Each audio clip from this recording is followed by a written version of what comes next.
Estamos aqui, então, no nosso segundo podcast da rede. Que máximo! Que emoção! Que emoção, meu Deus! Mas, ó, estou muito contente, né? Que é um podcast que surgiu da ideia de trazer histórias aqui para nossa mesa. Histórias de vivências de mães, de mulheres, de empresárias, de empresários, de negócios, de quem quiser, histórias que sejam interessantes. Eu quero pessoas interessantes aqui. E eu fico muito contente de que muitas pessoas estão, né, querendo saber um pouquinho mais, né, sobre essas histórias aqui, né, esse projeto. E eu vim aqui hoje para trazer para vocês uma pessoa que é muito especial para mim. Já conheço há vários anos, a gente vai conversar sobre isso, que é a Bia Rosa, né? Te chamo de Bia Rosa, pode ser Pode Bia ser. Rosa? Eu chamo de Bia, né? Mas assim, eu sei que é Bia Rosa. E a Bia tem tantas histórias que a gente pode aqui desenvolver, que a gente não sabe nem por onde começar, assim, né, Bia? Mas vamos começar do início, que eu acho que é onde a gente pode seguir. Partindo do princípio que eu te conheço há quantos anos, Bia? 5, será? Uns 4. Depois da pandemia ou antes da pandemia? Foi depois da Foi pandemia. depois da pandemia. Então Depois da faz pandemia 4 que a gente anos por aí, voltou né? pra cá. A gente andava por aí Na na vida. vida. E a Bia entrou na rede materna, então, fazem 4 anos e tá super ativa, fez já muitas coisas dentro do grupo, já, assim, colaborou demais, né, com o grupo. Inclusive, fez um braço ali da rede materna já, e acho que teve muitas relações que foram criadas dentro do grupo, mas a gente vai falar sobre isso, mas eu quero saber primeiro, assim, quem que é a Bia, né, aquela pergunta, assim, difícil, mas quem é a Bia, né, da onde que surgiu a maternidade, eu acho que isso é um ponto que a gente pode, né, seguir. Quem é a Bia antes da maternidade, quem é a Bia depois da maternidade, como que foi a tua vivência materna até tu chegar aqui na rede materna, até chegar aqui no podcast. Uma vida. Vamos tentar fazer um resumo. Vamos. Senão a gente vai ter que ficar a tarde toda aqui. Vamos resumir, então. A Bia é nascida em Curitiba, os meus pais casaram lá. E logo em seguida nós mudamos para Joinville. Então eu não sou de Palhoça, não sou aqui da região, aqui é a região que eu escolhi para ser a minha casa agora.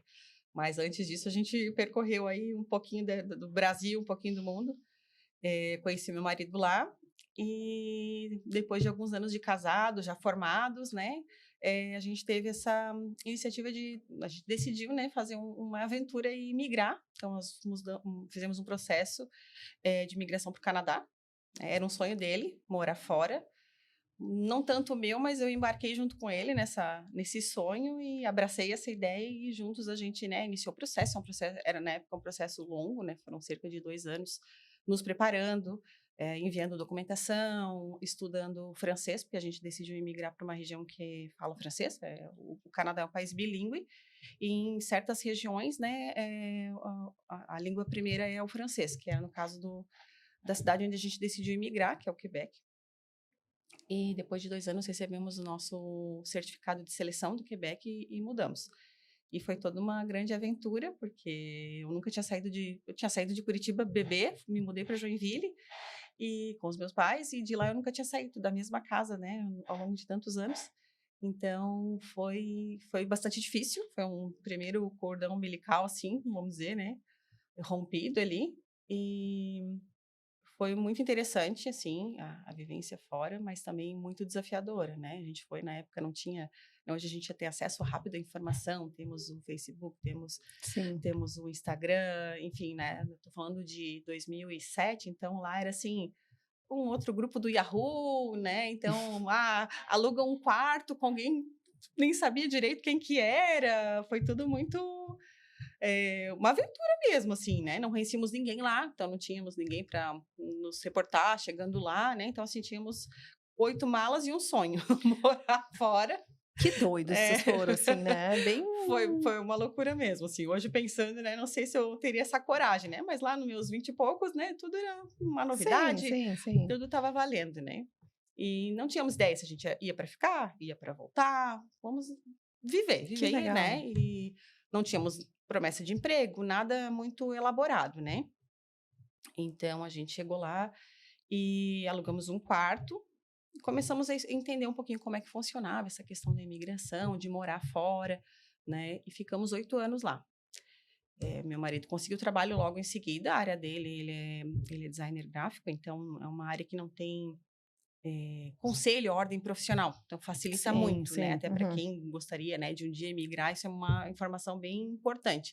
Porque quando a gente foi para lá, naquela época, né, a gente não tinha muito conhecimento de como que funcionava isso. Chego lá e vou trabalhar? Chego lá e vou conseguir emprego na minha área? Porque as promessas são muitas, né? O pessoal que vinha do próprio governo do Canadá fazer palestras aqui, prometiam muitas coisas. Não, venham para cá, vocês, né? Quem é jovem, que tem vontade né, de morar fora, de desenvolver sua família fora. Aqui tem muita demanda, o mercado de trabalho é amplo, só que tem alguns poréns que não são muito esclarecidos. Sim, claro. Isso é uma pegadinha, assim, né? Para quem chegar lá, por exemplo, em áreas como a área da saúde, engenharias, né? Direito, todas as profissões que têm uma ordem profissional, né? Cada uma tem a sua forma própria de conseguir validar o seu diploma. Então, não é o governo que manda isso, cada ordem tem o seu critério, né? Então, tem que fazer uma avaliação do teu currículo, da tua vivência, da tua grade horária da faculdade que você fez, e a gente sabe, né? Tipo, imagina que estão recebendo gente do mundo inteiro, Sim. Então não é evidente que todos estão ali no mesmo patamar, né? Até falando nisso, né? Hoje eu sou a Bia Rosa fotógrafa, mas lá nesse momento, né, que a gente migrou, eu ainda trabalhava na área da saúde. Eu sou formada em farmácia, sou bioquímica. Trabalhei quase 16 anos nessa área antes de mudar. E quando eu cheguei lá, cheguei na expectativa de trabalhar na área de farmácia, porque era uma área que tinha realmente muita demanda, e diferente aqui do Brasil, é uma profissão que é bem reconhecida, sabe? Aqui, farmacêutico, não desmerecendo os profissionais aqui, né? Mas até hoje em dia já é um pouco diferente. Mas naquele momento que a gente foi para lá, que farmacêutico era mais ou menos um comerciante, né? Trabalhava em balcão expedindo medicações. E lá o papel do farmacêutico é muito importante na informação de posologia, de efeitos colaterais, de interação com outras medicações. Então, lá ele tem, por exemplo, autonomia para entrar em contato com o médico, porque ele tem mais conhecimento no sentido de o que aquele paciente toma, o que o cardiologista deu, o que o endocrinologista deu, nananã, e fazer um compilado disso né, e fazer avaliar. Não, isso aqui não fecha com isso aqui, então vou ligar para o médico. Porque os médicos não têm, às vezes, conhecimento, às vezes o próprio paciente não sabe, né? Pensa um paciente, às vezes, idoso, não sabe, eu tomo da caixinha tal. Então, lá o farmacêutico tem essa autonomia de ligar para o médico, isso aqui não está funcionando, vamos ter, de repente, quem sabe tentar isso aqui. Então, sabe, tem essa coisa meio que de igual tinha que ter no Brasil, né? Eu sinto uma falta disso, principalmente falando dos idosos, eles tomam um monte de medicamento. Não sabe vou tomar tudo no café da manhã, depois eu tomo tudo no café da tarde e me atô, né? Mas sendo que tem não interações. Tomei hoje, vou tomar 2 agora porque tá tudo certo. Gente, exato, seria fundamental, né, esse serviço aqui, exato, né? Então, assim, além de ser melhor remunerado, tem essa questão mesmo de sentir importante, da importância da profissão, né? Só que, por outro lado, chegando lá, eu me deparei com uma barreira muito grande, que era a questão da validação do meu diploma, né? Eu me formei em Joinville, fiz uma faculdade, uma graduação em farmácia com habilitação em análises clínicas.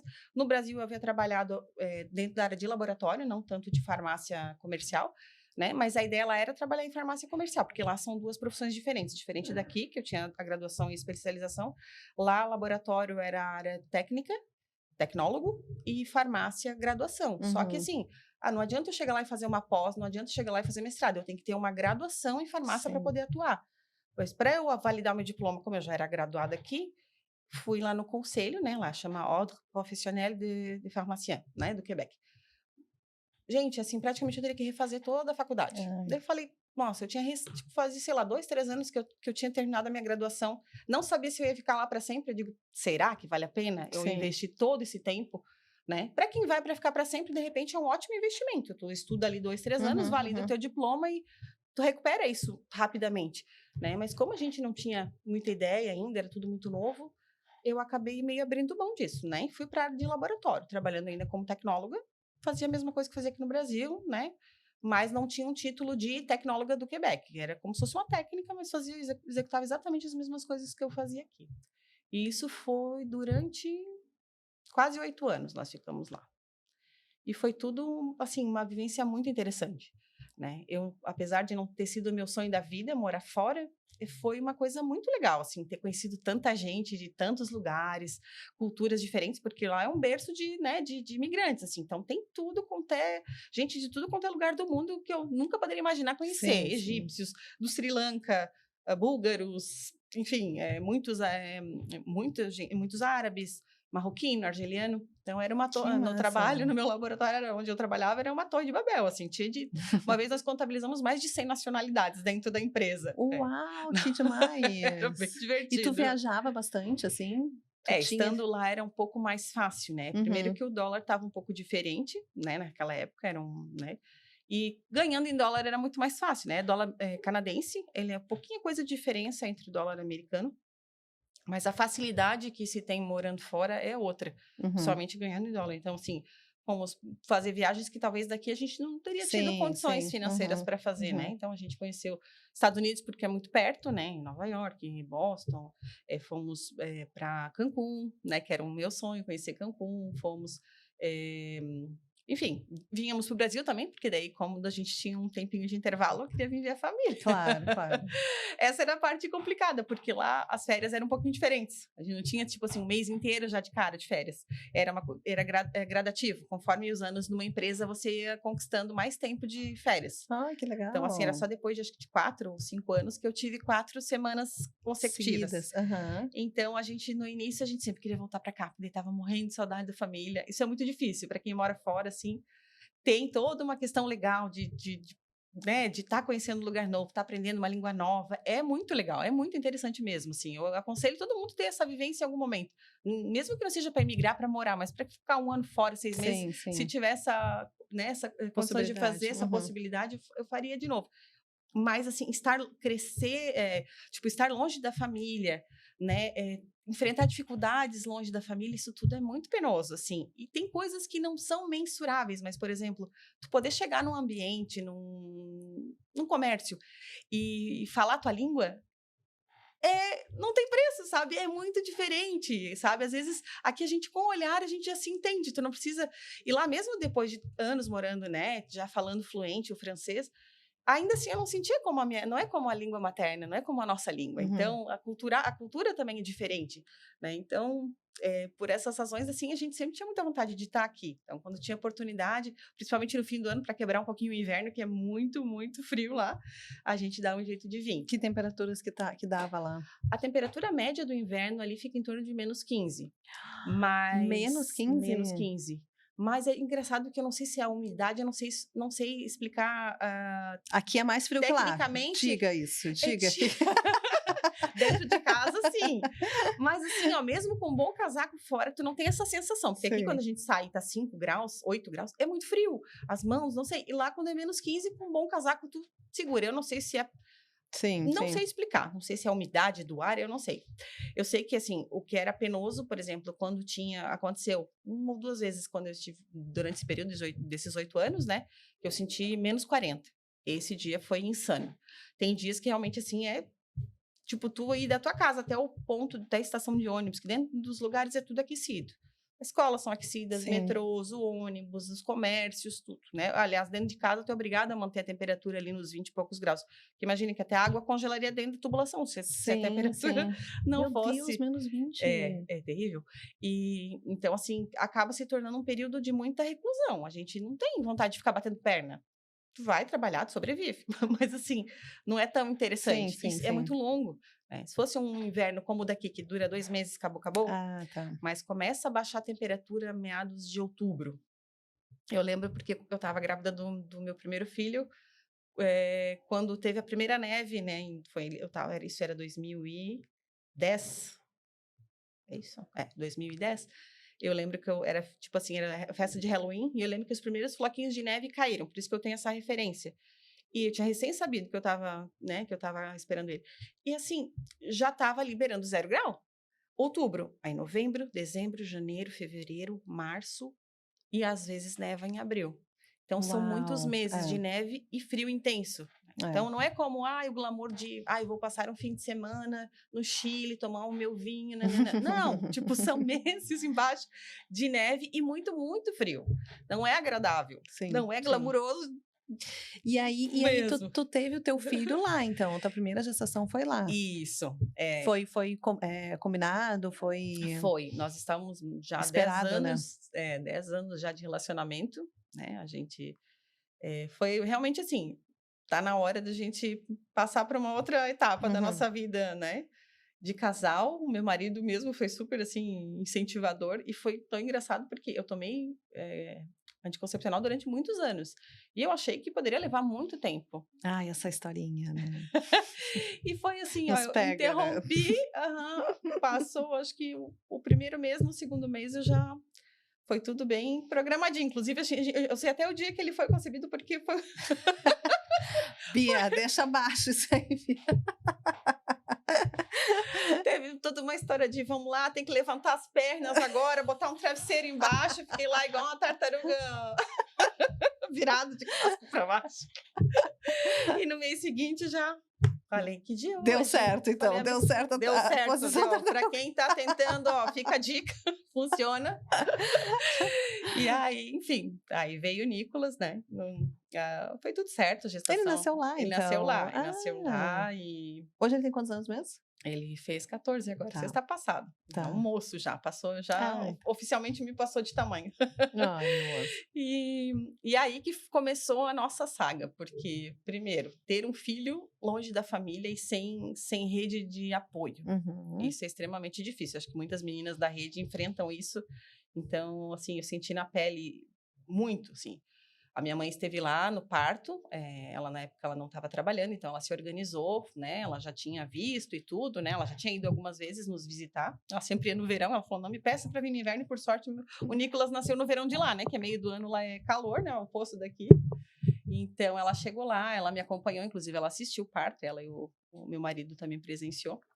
E foi fundamental ter essa ajuda dela, né? Então, ajudar a segurá-la para eu poder dar uma cochiladinha durante o dia, preparar um almoço e tal. Ela ficou durante, acho que uma semana antes dele nascer e talvez umas 2 semanas depois. E o tempo foi passando. O tempo de licença maternidade lá é bem longo, assim, sabe? Para quem trabalha. Eles oferecem, eu não sei como é que é agora, mas na época a gente podia escolher, tinha tipo alguns planos. Inclusive, você pode dividir com o seu cônjuge, né? Ah, isso eu ouvi falar. Dá para dividir até meio a meio. Né? Muito bom, assim. Uhum. Isso aí realmente é bem humano, assim, porque não é um período fácil, né? Na época eu escolhi um plano que era tipo 10 meses de licença, baixava ligeiramente o valor dos ganhos ali mensais, mas como também não tinha custo de transporte, não tinha custo de almoçar fora e tal, acabava compensando, né? E eu lembro que meu marido dividia, tipo assim, 1 mês e meio com ele, e não precisa pegar logo em seguida.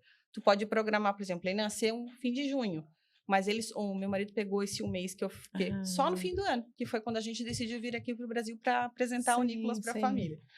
E aí eu fiquei esse tempo com ele, foi bem legal, porque daí eu pude aproveitar bem esses primeiros meses, né? Enfim, bem no iniciozinho do desenvolvimento dele. E voltei a trabalhar, né? Eu coloquei ele na escolinha ali um mês antes para ir fazendo a adaptação gradual e foi assim, foi difícil os primeiros dias. Tudo lá, né? Tudo lá. Tudo lá. Foi tranquilo de conseguir escolinha, assim, isso é uma coisa que é bem, como é que eu vou dizer assim, o Canadá, ele tem esse apreço por gestantes, por crianças, porque é um país majoritariamente velho, né? Então, assim, eles querem muito que as pessoas imigrem e constituam famílias lá, né? Como diz, crescei-vos e multiplicai-vos, porque, assim, acaba que muita gente aposentada e pouca gente para fazer, gerar, né? Rodar, enfim, trabalhar. E então, assim, fui muito bem assistida durante todo o período, tanto da gestação como ali nos primeiros meses. Então, eu tive dificuldade para amamentar. Eu tive uma pessoa do posto que vinha na minha casa, como se fosse uma madrinha de amamentação que vinha, me ensinava qual posição, ou como fazer, sabe? Foi muito legal isso. E, enfim, mas o tempo foi passando e a gente foi percebendo que o Nicolas estava um pouco atrasado no desenvolvimento, né? No início eu não percebia tanto, porque como na minha família eu não tinha tido primas ou parentes, eu não tive irmãos até então, né? Meu pai teve outros filhos, mas no segundo casamento, então eu não convivi com eles. E de toda forma eu era mais velha, com bastante diferença, né? Então eu não tinha crianças no meu convívio, não tinha parâmetros. Então, os primeiros meses eu achava ok, assim, né? Ele sorria, ele era uma criança bem, assim, bem querida, bem... Estava ali mais ou menos dentro dos marcos de desenvolvimento. Mas mais o tempo foi passando, mais a gente foi notando que ele não estava conseguindo chegar, né? Fazer o que era esperado, né? Dentro de uma média. A gente sabe que cada criança tem um tempo, né? Mas existe uma média justamente porque é feito, né? Uma checagem, né, na população e se espera que até aquele período a criança... E aí a gente começou a ficar preocupado, né? E por volta ali de 1 aninho de idade, eu acabei fazendo amizade com uma outra brasileira que tinha uma filhinha com mais ou menos com a mesma idade do Nicolas. E aí que ficou gritante, porque além de tudo, era até a Aline o nome dela. A Aline, essa menina, ela era extremamente, assim, evoluída, era uma criança muito falante, muito inteligente. Ela era acima do padrão, acima da média. Então, assim, dali ficou, assim, muito evidente que muito tinha... gritante. Né? Eu digo, meu Deus, eu sei que cada criança tem um tempo, mas tem alguma coisa...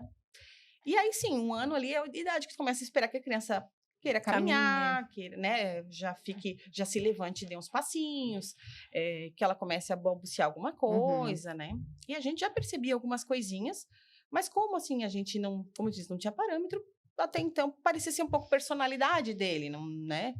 Só que quando ele chegou ali por 1 ano e 3, 4 meses, eu falei, não, ele não fala, ele não anda, tem alguma coisa errada. Conversei com a pediatra indicou para um outro médico especialista em desenvolvimento. Consultamos com ele. Não tem nada, olha como ele tem um olhar vívido, não, tá tudo certo. E aí o bendito do Google, criança 1 ano e meio, não fala, não anda. Autismo. Autismo, não pode ser, olha, ele olha para mim, ele sorri, ele gargalha, não. Aí comecei a olhar as outras características. Não brinca com os brinquedos.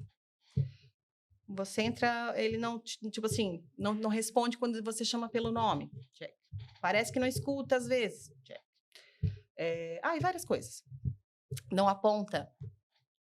Praticamente ele gabaritou ali, né? E, bom, aí começaram a subir as bandeirinhas aqui vermelhas. Eu mostrei para meu marido, a gente já se abraçou, chorou. Ali a gente já meio que tinha o diagnóstico.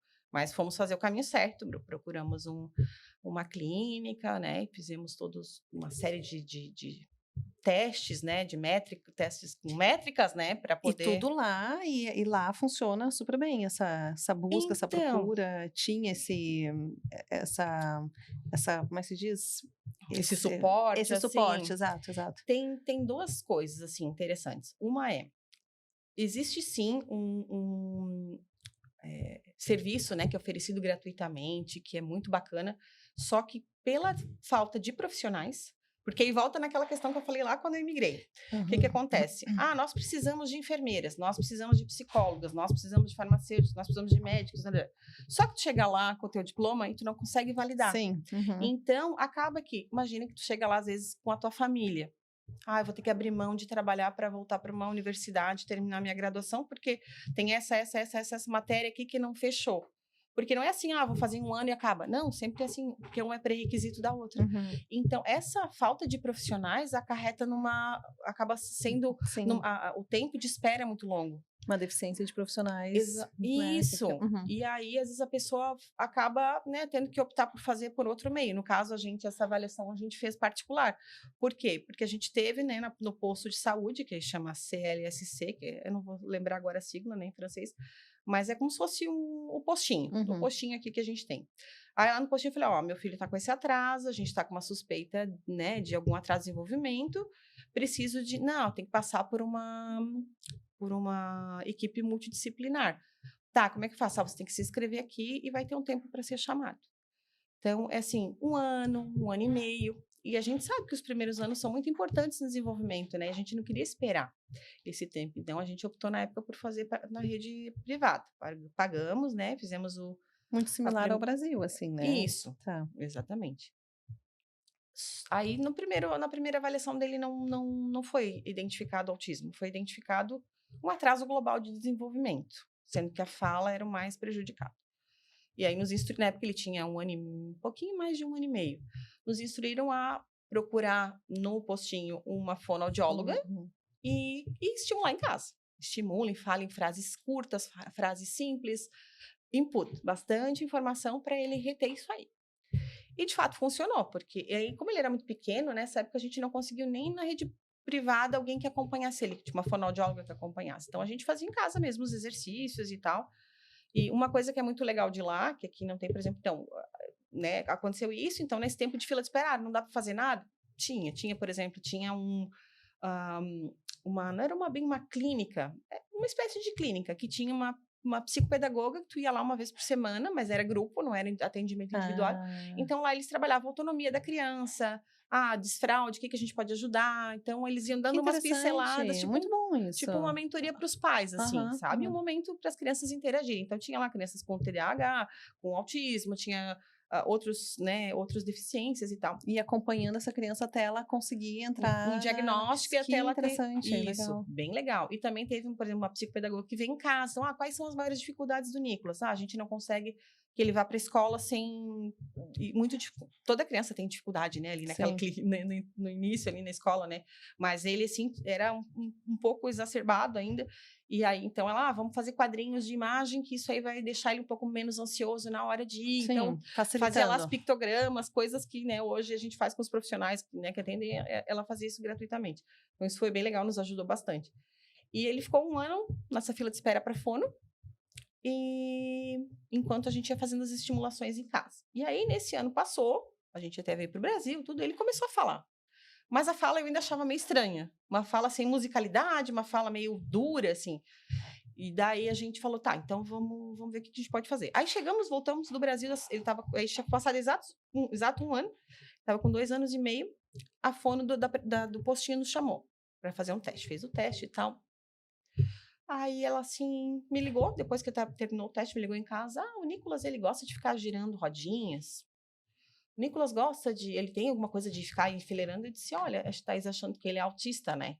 Dela, por quê? Eu disse, não, mas ele não é. Falei pra ela, porque ele já fez um teste dela. Mas quando ele tinha 1 ano e meio, faz 1 ano. Ela, Vamos eu acho que refazer era bom você refazer, porque tem algumas coisas que vão aparecendo com o mais para tempo. frente. 1 ano e meio é muito cedo para dar um diagnóstico. Então, eu te aconselho a procurar novamente um profissional que faça, né, uma nova avaliação. E aí a gente fez. E daí, nessa nova avaliação, sim, fechou. E aí que o meu mundo caiu. Meu mundo caiu, foi assim. Ninguém espera isso, né? Ninguém espera ter um filho com deficiência. A gente cria toda uma expectativa. E eu nem tinha, assim, grande expectativa no sentido, ele vai ser assim, ter olho assim, vai ser. Não, eu não tinha essa expectativa. Mas eu tinha certeza que ele ia ser uma criança saudável. E isso na minha cabeça nunca me passou, assim, nunca me ocorreu. E aquilo foi como uma paulada, assim, um soco no estômago. E para o meu marido também. Mas, assim, né, o que a gente vai fazer agora, né, com isso? Assim, o que a gente vai fazer com essa informação? Aí a gente falou, o que a gente precisa curar primeiro? Eu falei, primeiro a gente precisa estar bem para poder ajudar ele. E aqui eu não estou mais bem, porque sem a família isso é muito difícil, enfrentar essa situação, sabe? Aí pensei, acho que se a gente voltar para lá, pelo menos a gente vai ter um amparo familiar, alguém para nos ajudar, porque o Nicolas, ele tinha algumas dificuldades, não só com relação às próprias características do autismo, assim. Era uma criança que chorava bastante, ele era uma criança, assim, difícil, né? Então, a gente vivia aquilo 24 horas. 24 horas, e eu falei, não, vamos voltar para casa, vamos. Aí a gente até foi se informar com relação às terapias, porque a gente também pesou isso, né? Todo mundo dizia, mas aqui é muito bom, vocês nunca vão ter no Brasil, porque vocês têm aqui. Sim e não, como eu falei, porque naquele momento, com o diagnóstico na mão, qual que era o nosso próximo passo? Ir atrás de atendimento com fono, TO e tudo mais, Sim, para dar esse amparo para ele. Toda a equipe. Só que o tempo de espera para conseguir isso era de 1 ano e meio. Eu falei, eu não posso esperar 1 ano e meio. Nisso ele estava beirando os 3 anos. Né? Eu falei, ele vai estar lá com 4 anos e meio, nós vamos perder 1 ano de ouro, que é um ano de desenvolvimento pleno, de plasticidade cerebral, de tudo. E a gente não está bem. Né? Eu entrei em depressão, meu marido ficou afastado do trabalho, foi tudo muito difícil. A gente realmente, assim, foi, né?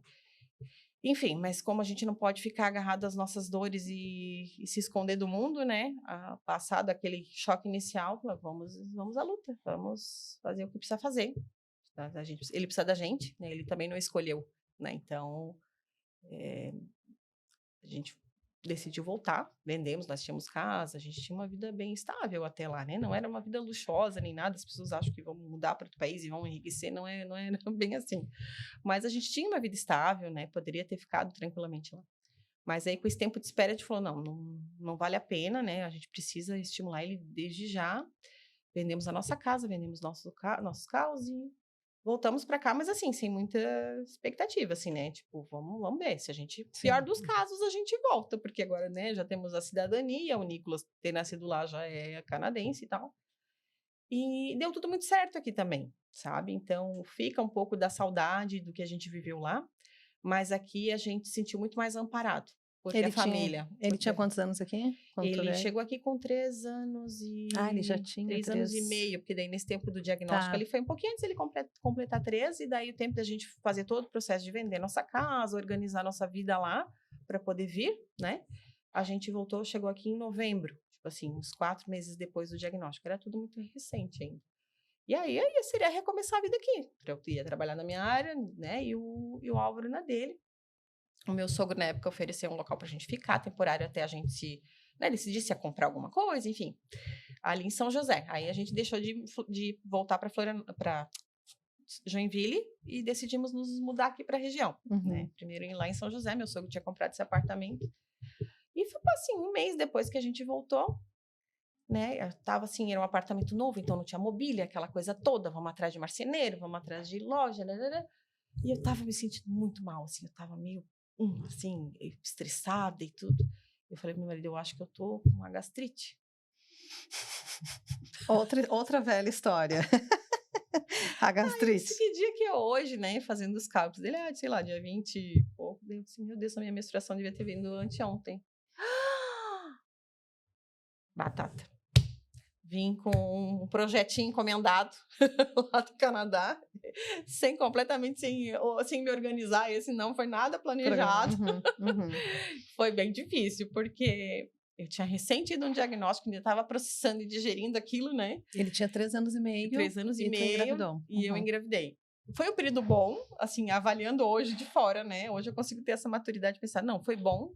Inclusive, foi bom para o Nicolas também, porque mesmo, né, agora falando, né, o Murilo também tem autismo. O grau deles é bem similar, né, dentro do espectro, grau 1. O Nicolas tem um pouquinho mais de dificuldade, porque tem uma deficiência intelectual associada, é leve, mas ainda assim presente. Mas, assim, o fato de ter uma outra criança, isso trouxe para o Nicolas muitas coisas, assim, muitos ganhos, sabe? De aprender a dividir, de socializar, de conversar. Então, claro. Assim, sabe? Talvez se eu tivesse refletido, muito provavelmente não teria tido o segundo filho. Porque saber que eu tinha esse risco de ter um segundo filho com autismo era uma coisa que me deixava desesperada. Tanto que eu passei toda a gestação preocupada com isso. Eu perdi muito peso, assim, foi bem desgastante, assim. A gravidez do Nicolas foi super tranquila em comparação a essa segunda, por todas essas questões psicológicas mesmo, né? Mas, ou se preocupar, né? Como a gente fala, aquela coisa da ansiedade, não muda nada, porque eu sofri, e independente de ter sofrido antecipado ou não, se ele não tivesse nascido com autismo, teria sofrido à toa, e ter sofrido antes, eu só sofri mais. Sim. Mas é difícil a gente se desprender disso, né? A gente é humano, né? Eu tinha essa preocupação. Eu tenho agora uma criança, né, o Nicolas, no caso, que vai ser dependente de mim. A gente vai trabalhar ao máximo para que ele tenha autonomia, mas a gente não sabe como é que vai ser o futuro, né? Isso, ele era bem pequeno ainda, né? Ainda tinha muitas dificuldades. E agora um segundo com autismo, eu falei, tipo, é quase que pra gente, assim, como é quase que um segundo fim de mundo, assim. Talvez seja horrível de falar isso, mas eu tô sendo bem honesta, porque tem muitas mães que tem dificuldade de expor isso, porque parece que a gente está sendo ingrata, você quer um filho perfeito, mas é difícil, é de certa forma um luto, porque você faz um planejamento e aquilo vem para te mostrar que nada na tua vida tu tem controle, sabe? E é muito difícil. Eu sempre fui uma pessoa que planejei as coisas, que sabia o que eu queria, sempre fui à luta, né? E aquilo ali fugiu completamente daquilo que eu poderia, não dependia mais de mim, né? Sim, depende de mim ir atrás dos terapeutas, depende de mim fazer o melhor para que eles possam ter autonomia um dia, porque eu não vou estar aqui para sempre, né?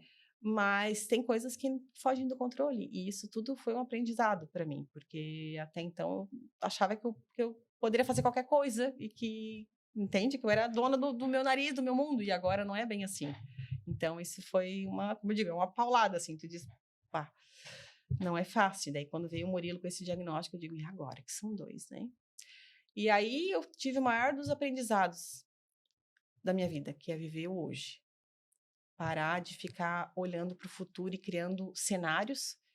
Isso não me deixa não me deixa ser comodista, tipo, então vou deixar rolar. Não é isso, mas é tentar se concentrar, o que eu posso fazer hoje?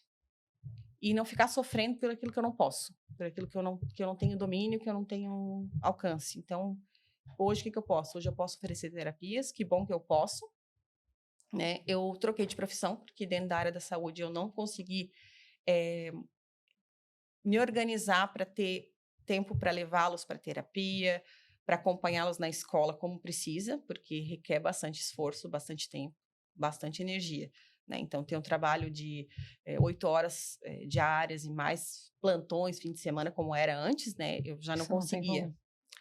E, enfim, depois, né, voltado já aqui no Brasil, com os 2 já, a gente acabou, né, depois de São José, a gente acabou vindo para Palhoce e ainda fomos morar no interior de São Paulo. E foi lá que eu fiquei um tempo sem trabalhar e acabei indo para fotografia. Então, isso fica para um outro capítulo, que é uma história muito comprida. Mas, assim, de uma certa forma, a vida deu uma volta e eu cheguei numa coisa que eu adoro fazer. Eu acho que eu trabalhei 16 anos na saúde e não gostava tanto, não tinha tanta paixão como eu tenho na fotografia. E fora que eu tenho autonomia, então eu consigo organizar a minha rotina, né? E ter as 2 coisas. Cuidar dos meus filhos, porque eu já em algum momento já tive que terceirizar essas acompanhamento até a terapeuta, né? Alguém que possa ajudar nos trabalhinhos da escola. E assim, é diferente, nunca é igual. A gente tem um outro olhar com os nossos filhos, não Sim. desmerecendo quem não Uhum. pode, quem trabalha. Mas, assim, no caso deles que precisam desse, né? Então, assim, às vezes eu contratava alguém para acompanhá-los na terapia, daí sempre os terapeutas trazem um feedback ali já instantâneo ali, né? Do dia mesmo, né? O que ele falou? A pessoa não sabia explicar direito, né? E também eu queria trazer quais eram as nossas demandas, o que a gente realmente precisava, quais eram as maiores dificuldades no dia a dia com eles. E tem coisas que só a gente como mãe sabe, né? Que tá ali perto todo dia. Então, a fotografia me permitiu fazer isso, né? Então, explorei uma outra coisa e, assim, dei a volta e voltei e vim trabalhar na fotografia e, assim, a minha avó era fotógrafa. Olha Minha avó só, que materna. E interessante. tô falando imagina, minha avó de 2 gerações atrás, vou chutar aí 1920, talvez, 30, eram muito poucas mulheres, né, nessa área. E só que enquanto ela estava viva, eu nunca tinha tido esse estalo, apesar de sempre gostar. Sim. Eu me lembro, assim, de situações, né, no outra entrevista, né, com a Fernanda. Fernanda, né, que ela Uhum. comentou, que ela lembrou quando ela era pequena, que, Uhum. né, da criatividade, de coisas que a gente tem ali. E eu lembro bem, na sala da minha avó, ela morava numa casa e atrás tinha uma família que morava numa casa nos fundos, assim. Eu lembro de posicionar as meninas, senta aqui, Olha ó. só. Fui lá, peguei água, botei umas gotinhas, falei, vamos fazer de conta. Deveria ter uns, sei lá, 5, 6 anos, talvez. Vamos botar umas gotinhas aqui, arrumei ela e fiz de conta que estava lá Olha tirando a foto, só, que sabe? amor.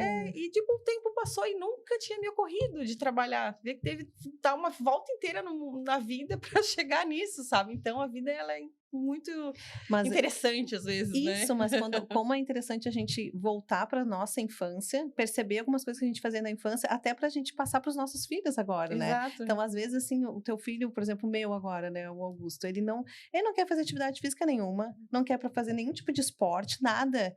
Ele quer desenhar. Aí eu falei pro meu marido, vamos botar ele no curso de desenho, de repente esse guri vai ser um sucesso no desenho. Verdade. Então, assim, por que não a gente realmente observar essas questões? Claro que pode ser passageiro, claro que pode ser um Claro. monte de coisa, mas observar, né? E ter a nossa vivência para a gente repassar para os nossos, assim, né? É Exatamente. isso. E essa questão da tua mudança de profissão, eu acho que isso é uma história muito em alta nas mães, né? Que a gente Uhum. observa, assim. Então, elas vêm numa carreira, às vezes, CLT, ou uma carreira, né, funcionária pública, alguma coisa assim, e pela maternidade, pela vinda da maternidade, elas precisam, queiram, enfim, optam por mudar e ter algo mais autônomo, né? Para poder Isso. ter esse... Conciliar as duas coisas, né? Exatamente. Isso é cada vez mais normal, a gente observar isso, né? Verdade. E que bom que tu achou algo que tu goste, né? Foi meio que sem querer, porque eu tava... Quando a gente, né, saiu daqui e foi morar em São Paulo em função do trabalho do meu esposo, no interior de São Paulo, em São José dos Campos, aliás, uma cidade muito, muito boa. No início foi aquela questão de procura escola, procura terapeuta, então eu fiquei muito focada nisso. Eu tinha recém feito uma pós-graduação aqui em farmácia estética, até a minha ideia era trabalhar nessa área. Eu me lembro disso. Eu terminei, fiz um estágio, tudo, né? E na semana seguinte ao estágio, da finalização do estágio, nós nos mudamos para lá. E aí foi toda uma comoção, né? Acha lugar para ficar, aluga o nosso apartamento aqui, procura a escola. Aí a escola teve um problema numa escola, a escola fechou, tivemos que trocar, tipo, em pleno abril, foi tudo. Então, assim, não tinha tempo para eu ir atrás eu ficava mais fazendo Uber das crianças de um lado para o outro. E aí eu falei, tá. Aí fiquei, a hora que tudo se estabilizou, fiquei um ano parada. Eu disse, não dá mais, eu preciso trabalhar, porque eu preciso. Tem gente que se adapta super bem em ficar só em casa e tá tudo certo. Cada um, né? Tem gente que precisa estar trabalhando lá suas 8 horas, mas para mim foi difícil estar só em função das crianças, né? Eu falei, eu preciso ocupar minha cabeça com outra coisa. E eu comecei a fazer o curso de fotografia para passar um tempo. Falei, vou fazer o curso, chamei uma amiga, Tati, vamos lá estudar fotografia lá. Eu adoro, ela era formada em design gráfico, igual meu marido, só que ela não estava atuando. E eu disse, vamos lá, vamos. Começamos a fazer o curso, e aí é onde eu falei, não, eu vou procurar uma profissão, isso em paralelo, hein? Vou procurar uma profissão que consiga, né, me permitir fazer as duas coisas. Não quis trabalhar com estética, meio que... Foi bom, foi legal para conhecimento, mas não foi o que eu queria fazer. Procurei uma psicóloga que trabalhava só com transição de carreira. A Raquel Sartoreto. Falei, olha, eu preciso, né? Eu tenho isso de bagagem.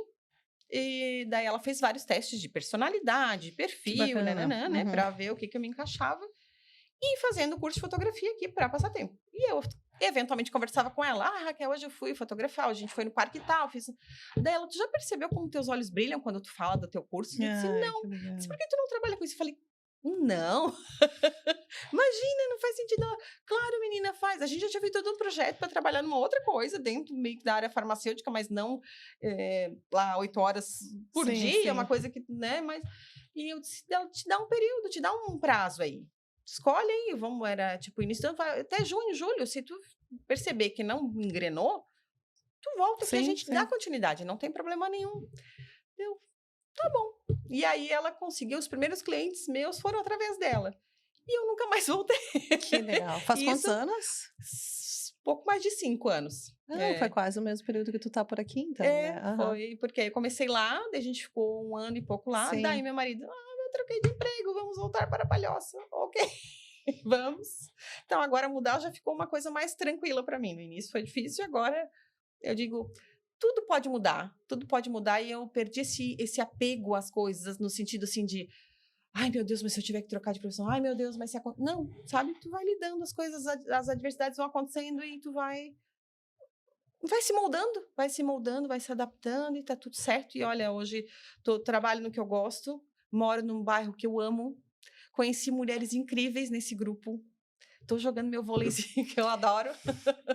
O braço que eu comentei da Rede Materna é esse. Essa mulherona aí fez um grupo, né, de vôlei, né, pela paixão que tem pelo vôlei. Juntou um monte de mulher que tem a mesma paixão. Inicialmente, né, criou tinha o Rede Vôlei, né, que tinha esse grupo de vôlei. Esse Rede Vôlei ficou fortalecido demais, né, cresceu muito, começou a agregar um monte de outras mulheres, trocou de nome, fez um baita, foi para campeonato já, tá arrasando, assim, né? Estamos com um treinador novo, tá muito legal. 2 vezes na semana tá ela lá jogando vôlei com a galera, tudo. Faça chuva, faça sol, gente, faça frio, que essa semana fez frio. Tava lá, as guerreiras, né? Não, é muito legal, muito grandioso desopila isso. também um pouco, né? Demais. É a prática, né? É o físico, sim, mas é a dopamina, as risadas, aí a gente social, promove os encontros também, então tudo isso se tornou uma segunda família para mim, assim, sabe? Então, as coisas que a Rede Materna nos proporcionou, assim, sabe? Pessoas muito interessantes, pessoas divertidas. E apesar de, né, ter voltado para o Brasil, a minha família não se concentra aqui na região. Então, quando a gente tem um apuro aí, precisa de uma coisa, alguma coisa emprestada, alguém para ficar com o filho, é aqui que não É salva. aqui que rola, né? Isso é muito legal, isso é priceless, isso realmente é... ó. Graças a ti! Que bom, né? Imagina, Que não, bom te ter, que Deus. bom que tu fez isso por nós. Eu digo agora com a Fernanda que veio aqui da outra vez, ela falou uma coisa que eu achei muito interessante. Ela disse que ela é uma ponte, né, entre a cliente, né, e o trabalho que ela proporciona. E eu adorei esse termo, assim. Então, hoje em dia eu acho que eu também sou uma ponte, Fernanda, né? Porque eu acho que eu uno aí essas mulheres, porque eu acho que o negócio da rede Não materna é uma ponte, é uma rede. Ok, eu não sou ponte, eu sou a rede, É sou uma rede, redonda. porque são várias, né? Várias histórias que se entrelaçam E eu acho que a ideia de, por exemplo, de você estar aqui é justamente porque quando as mães entram no grupo, elas me contam história. Claro que a história, áudios de 2, 3, 4 minutos, mas eu vejo que tem, assim, uma profundidade daquela história. Gente, essa história todo mundo tinha que escutar essa história, porque pode casar com outras pessoas e tu tem muitas histórias aí envolvidas, né? Dava realmente pra gente ficar aqui muito tempo, mas eu fico muito contente que tu veio, que tu abriu, né? Tudo isso, tem muita coisa, dá pra gente fazer podcast 2, 3, 4, né? Porque dá pra gente aprofundar. Temporadas de... porque dá pra aprofundar muita coisa, mas eu fiquei muito contente, muito obrigada por abrir toda essa história para nós. Feliz em estar aqui, feliz em fazer parte desse grupo tão rico, tão realmente importante pra gente, sim, pra comunidade, para o nosso bairro, enfim, tudo. Também acho. Obrigada, Bia. Obrigada, querida.